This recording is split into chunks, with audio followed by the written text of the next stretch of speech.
Non filer का अभी क्या स्टेटस है? क्या नॉन फाइलर गाड़ी परचेज कर सकता है, प्रॉपर्टी ले सकता है, बैंक अकाउंट ओपन कर सकता है?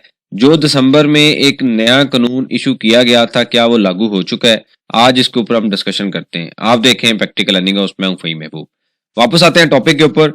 तो सबसे पहले हम थोड़ा सा बैकग्राउंड स्टडी कर लेते हैं कि दिसंबर में एक टैक्स अमेंडमेंट बिल के नाम पे एफबीआर ने एक डॉक्यूमेंट इशू किया, जिसपे उन्होंने काफ़ी ज़्यादा नॉन फाइलर के ऊपर जो रिस्ट्रिक्शन थी, पाबंदियां लगाने की कोशिश की कि नॉन फाइलर क्या क्या नहीं कर सकता। उसमें एक पॉइंट ये था कि non filer bank account open नहीं कर सकता, वो सिर्फ टैक्स आसान अकाउंट ओपन कर सकता है, जिसमें पूरे साल में 1 मिलियन से ज्यादा ट्रांजैक्शन नहीं कर सकता, मतलब 10 लाख से ज्यादा ट्रांजैक्शन नहीं कर सकता। उसके अलावा नॉन फाइलर जो है वो गाड़ी नहीं परचेज कर सकता, 800 सीसी से ऊपर जो गाड़ी है वो नॉन फाइलर परचेज नहीं कर सकता। फिर ये भी कहा गया कि नॉन फाइलर जो है प्रॉपर्टी परचेज नहीं कर सकता। तो इससे पहले पहले जो नॉन फाइलर और नॉन फाइलर दो वर्ड यूज होते थे, मतलब जब भी हम कभी बात करते थे तो हम ये कहते हैं कि फाइलर है, नॉन फाइलर है, और पिछले साल एक टर्म ऐड कर दी गई लेट फाइलर की, यानी कि बजट के अंदर। लेकिन इस जो दिसंबर में ये जो तब्दीली लाने की कोशिश की गई, इसमें ये कहा गया कि अब फाइलर नॉन फाइलर खत्म है, अब एक एलिजिबल और इन एलिजिबल पर्सन की टर्म ऐड की गई, मतलब आप अहल हैं या ना अहल हैं, इसकी टर्म ऐड की गई। और इसमें कहा गया कि कौन बंदा प्रॉपर्टी परचेज कर सकता है, कौन परचेज नहीं कर सकता। डिफरेंट तरह की जो नए रूल से अप्लाई किए गए। उसकी एग्जांपल ये थी कि आपने जो टैक्स बात करें तो उसमें ये कहा गया कि लास्ट रिटर्न में जो आपका कैश या उसके बराबर जो बैलेंस है या जो उसके बराबर एसेट्स हैं, उसका 130% आप परचेज कर सकते हैं अगले टैक्स पीरियड में, जो कि प्रैक्टिकल पॉसिबल नहीं था। आपके पास रेमिडेंस आ सकती है, बिजनेस से पैसे आ सकते हैं, कुछ भी हो सकता है। जरूरी नहीं है कि पिछले साल के मुकाबले में आपने 30% जो आपकी वेल्थ इंक्रीज हुई है, ज्यादा भी हो सकती है।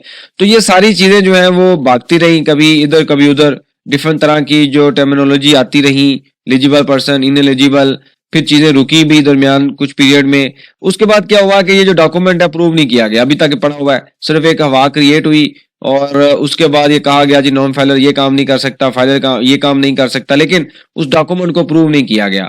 तो इसका मतलब ये हुआ कि अभी आज की रेट की अगर हम बात करें तो नॉन फाइलर जो है वो गाड़ी भी परचेज कर सकता है, बैंक अकाउंट भी ओपन कर सकता है, प्रॉपर्टी भी परचेज कर सकता है। बस डिफरेंस ये है कि आपका जो टैक्स रेट होगा नॉन फाइलर का वो डबल से ज्यादा होगा। मतलब प्रॉपर्टी परचेज करते हुए अगर हम सेल करते या परचेज करते की बात करते हैं, 236C का टैक्स है। सेल करते हुए अगर फाइलर 3% दे रहा है, लेट फाइलर 6% दे रहा है, तो नॉन फाइलर क्या करता है, 10% देता है। लेकिन इसमें ऑब्वियसली उसका बेनिफिट है, वो 10% देता है, ना वो रिटर्न फाइल करता है, ना उसे पूछा जाता है, ना उसका ऑडिट होता है। और उसके अगर कोई हैवी ट्रांजेक्शन नहीं है, मतलब अगर आपकी नॉर्मल ट्रांजेक्शन है, 10 मिलियन से नीचे कोई ट्रांजेक्शन हो रही है, नॉर्मली उसके ऊपर कोई नोटिस नहीं आता। लेकिन अगर आप इससे ऊपर जाते हैं, मटेरियल अमाउंट होती है, तो फिर आपको नोटिस आ जाता है कि आप टैक्स रिटर्न फाइल करें। तो ये डिफरेंट तरह की जो इस तरह क्वेश्चंस अभी भी आ रहे थे कमेंट्स बुक्स में और व्हाट्सएप पे के नॉन फाइलर क्या क्या कर सकता है। तो ये एक रीकैप है कि जो दिसंबर में कहा गया था वो प्रूव नहीं हुआ। जब एक चीज प्रूव ही नहीं हुई तो अभी नॉन फाइलर के ऊपर ये जो कंडीशन लगाई गई थी कि आप ये काम नहीं कर सकते, ये काम नहीं कर सकते, वो तो अभी तक लॉ में प्रूव ही नहीं हुआ। बस एक डॉक्यूमेंट आया था, उसके बाद उसको प्रूव नहीं किया गया। जब एक चीज प्रूव नहीं हुई तो इसका मतलब आप जो मर्जी करें, अभी जैसे आपका पहले स्टेटस है उसी तरीके से आप गाड़ी परचेज कर सकते हैं, घर ले सकते हैं, प्रॉपर्टी ले सकते हैं, बस टैक्स रेट आपका ज्यादा है वो आप पे कर दें, बैंक अकाउंट भी ओपन कर सकते हैं। तो ये बेसिकली करंट स्टेटस था नॉन फाइलर का।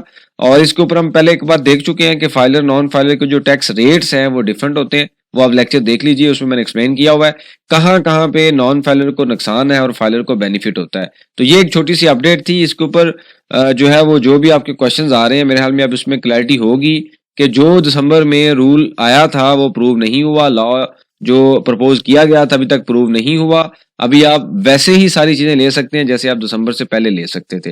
फिर भी अगर आपके पास कोई सजेशन हो, क्वेश्चन आप लाजमी मेंशन कीजिए, इसके ऊपर हम डिस्कशन करेंगे ताकि जो लर्निंग का प्रोसेस है कंटिन्यू रहे। बहुत शुक्रिया, जज़ाकल्लाह।